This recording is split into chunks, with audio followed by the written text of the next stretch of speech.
I hope you're well and having a wonderful week. I was just doing some stuff and inspiration hit, and I thought I would make a video.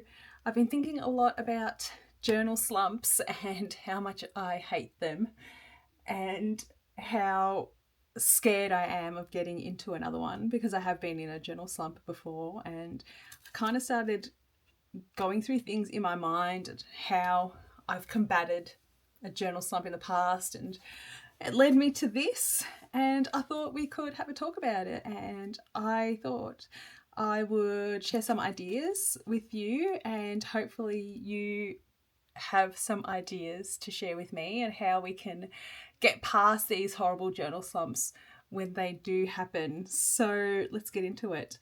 The first thing I like to do when I'm in a journal slump is change the format. And by that I mean, instead of writing in my daily journal or writing, in my commonplace, I'll just turn it around, and maybe in my daily journal I'll just write a list of things that I did that day, and I'll ignore my everything journal. Or I really like to create mind maps and let my mind wander freely and see where I kind of end up. That's another really great way to get the creativity flowing when you don't know how you're going to get through this slump or what to write about. I know myself, I struggle in the sense that I want to write, but I don't have anything to write. Or because I have ADHD, I have quite physical emotions towards things, and just looking at my journal just makes me feel actually nauseous, which I know is a lot, but I have to find a way to bring that dopamine hit back so I can get back into it again. So even if that means sometimes I like to be a reporter in my own journal and report on my life and take my day and treat it as a news article, I find that really helps me get back into my journal. So just changing up the way I write, because I'm very much play by play. Today I went to work, it was hard, there was a cute puppy. I very much write like that, especially my personal journal. So sometimes being a reporter helps, and I report on my day, or even in my commonplace I'll write it in a reportive, investigative style, which kind of adds a little bit of fun to what I'm doing. I also like to revisit my old journals, because I've been journaling for a long time, on and off, maybe close to 15 or 16 years. So sometimes it's great to have a look at past memories, and it's a great way to remind you of things you've completely forgotten, or goals you've achieved, things that at the time were so important to you, and now you look back and you're like, oh, I did that. It's a sense of reassurance as well, that you are definitely growing and moving forward when you go back and look at those old journals. I also like to look at past writing styles, or things I've written in the past, and just think, oh my gosh, Anna, why? It's like looking at your old Facebook statuses when Facebook first came out, and you're like, dear God, because you wrote everything in third person or whatnot. Another thing I like to do is lower the bar. So if I'm really struggling, or I've got a blank page, I do generally have a hard and fast rule that I won't go more than 2 days without writing in my journal, just to make sure that I keep on top of it. But some days I really just can't bring myself to do it, so I'll just write one sentence. And sometimes one sentence is all I've got, and that's okay, because it's better than nothing. So there's absolutely nothing wrong with lowering the bar. I would also sometimes write things I've noticed, or observations about my day. Someone wearing something cool at the supermarket, or if you get a glance inside someone's shopping basket and wondering what they're going to make for dinner, that also gets me back into that creative mindset and back into writing. Also, what really works for me is just simply writing hi in my journal. I find if I write hi and start talking to my journal, or writing in my journal like I'm speaking to a friend, that will always help get me going. And even if it's only a few lines, I'm not talking about writing a book here. Even if it's only a few lines, any amount of written text or anything you do in your journal is still an accomplishment and an achievement, because anything is better than nothing. We are not looking for perfection, we are looking for enjoyment. Another thing I also like to do is find a theme, and I've done this in the past. So gratitude, joy, learning and observations, which also ties in with lowering the bar and revisiting old journals. I find that sometimes, even by going into my old journals, I like to rewrite things that have happened in the past and how I feel about them now. So have a looking at myself, my past self, and having that inflection, is that the word I'm looking for? That is also something that gets my pen flowing and gets the ink moving across my page, and it really works. Sometimes, like I said, I do have a joy journal, which I haven't introduced to you yet, and there's a reason for that. Just writing that one joyful thing that happened in my day is enough to get me writing about other things that happened in my day.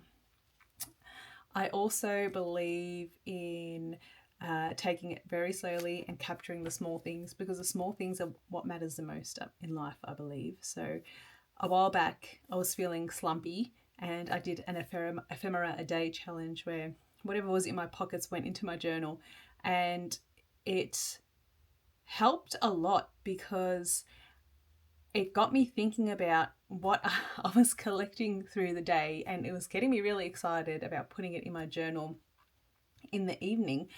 And with it, I also started to develop themes, which ties back into this, for my day. So if I was at work, I knew I would have a lot of medication stickers and things like that that would end up in my pockets.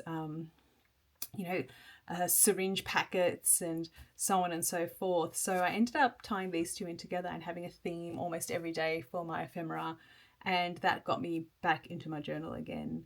A sketch or doodle. You don't have to write all the time. You can sketch. If you can't sketch, you can doodle. If you can't doodle, you can just get your favourite stamps out and stamp the page and maybe write something why you like them. It doesn't have to be a big deal. It could be anything to get you back in there, or even a photo. I love using my Canon selfie and just printing a photo of something that I've done recently, or of a cute puppy that I took, and sticking it in my journal with just a little caption. Sometimes that's all that day needs. It doesn't have to be a tome every day or a codex. It just has to be, anything. Something is, like I said, something is better than nothing, and this is your journal. There should be no rules. So if you want to write pages and pages, like I'm sure you sometimes do, I know I definitely do, great. If you only want to stick a photo in there of a top you saw at Target, that's good too. We don't, this is for us, it's for ourselves. We're the only people who's going to see it. So you do you, boo-boo.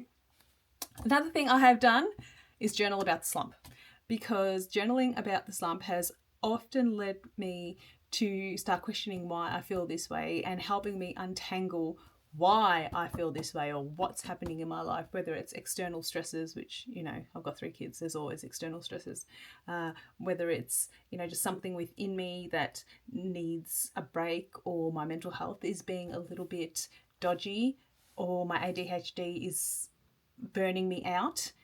Just journaling about the slump often has helped me get out of the slump, because I've become my own therapist, haven't I? And by becoming my own therapist, I've sat there and I have been able to figure out what the problem is. And I know it might sound strange, but it does work. And sometimes even writing in my journal, like I'm talking to myself, hi, how are you? I'm fine, but I'm feeling a bit tired. Why? What's going on? Even writing like that, though it sounds crazy, we always have these inner monologues, right? So why can't you put that inner monologue on paper? I mean, then it's an outer monologue, obviously, but even jotting it down gets it out of your brain and helps solve the issue. So definitely journal about the slump. If you have tried all these things and nothing's happening, journal about the slump. I find that it has definitely worked, and it's worth having a go at. And lastly, allow a break. So in my mind, a slump is a sign that you need to live a little before documenting life again. And, you know, let's be honest, life can be mundane, especially if you're a parent, you got a 9 to 5, you know, you're a dog mum, you're a cat mum. Life can be mundane. It's can very much be the same thing day in and day out. And sometimes we don't want to write that I went to work again and Jenny stole my tuna sandwich. You know, who cares? We don't even care. It's just getting through another day. And so sometimes we do just need to take a break and live a little before we have something that we feel like is worthwhile. Memory keeping, because our journals, not only are they an extension of our minds, but they're also a memory keeper. And I understand that. I know that there's some days that I come home from work and, or, you know, there's absolutely nothing to say. It was another day at work. I did my job. I came home. You know, there's even finding joy for my joy journal some days can leave me scratching my head and wondering, what am I going to write? I don't know. What happened? Oh, yeah, the sun looked beautiful this morning. I'll write that. You know?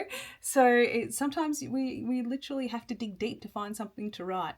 And if we haven't got anything, we haven't got anything. You can't pour from an empty cup.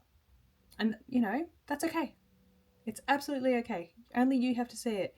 You can leave that page blank. You can just stick a photo in there. Sometimes I have screenshots that I find on my phone. I'll resize them and print them out and I'll put them in the page where I have nothing to say, just so I have a filler. And that's fine. And finally, always make it cozy. Light a candle, surround yourself with your favourite things, make a great cup of coffee or tea or an energy drink if that's what you like, and enjoy yourself. Make it cozy in whatever way cozy feels to you. For me, if it's raining outside and it's a grey day, I'm just about beside myself in happiness because I just want to be in my journal writing or junk journaling or commonplacing. It's like so good. I can't explain it. It makes me so happy. But, you know, for some people, a grey day is not cozy for them at all and they need sunshine and happiness, or they need a YouTube video in the background, or they need their favourite drink and a snack. Whatever it takes to make it cozy, always make it cozy, because it just sets the scene and the vibe for what you're wanting to do. And this is a very personal and private hobby, so you should do it in any which way that you like. Some days I'm at my desk, some days I'm on my bed, some days I'm on the couch. Whatever it is that makes it cozy for you that day is something that you should definitely do. So I hope my tips and tricks have helped. I would love to hear what you like to do when you are in a journaling slump. I know that they can be really hard to come out of, and they can last months on occasion, which is really, really heartbreaking, because when we do finally come back to our journals, it's like greeting a long lost friend again, I find. It's when I finally, you know, especially when you've taken that extended break and you do come back to your journal, you feel like it's coming home to family almost. So I would love to hear how you get out of a journal slump, and I will actually, in the description, write a list of everybody's ideas so we can all see what everybody's doing, so we can come back to this video if we need to and say there's a list of ways to get out of journal slump or to get that dopamine I need to get back into my journal, and it'll be there for everybody. So I would love to hear your thoughts. I'm sorry this is a short video, but yeah, I just wanted to share this with you all, and I hope you're all having a wonderful day again, and I will see you next week. See you guys. Bye.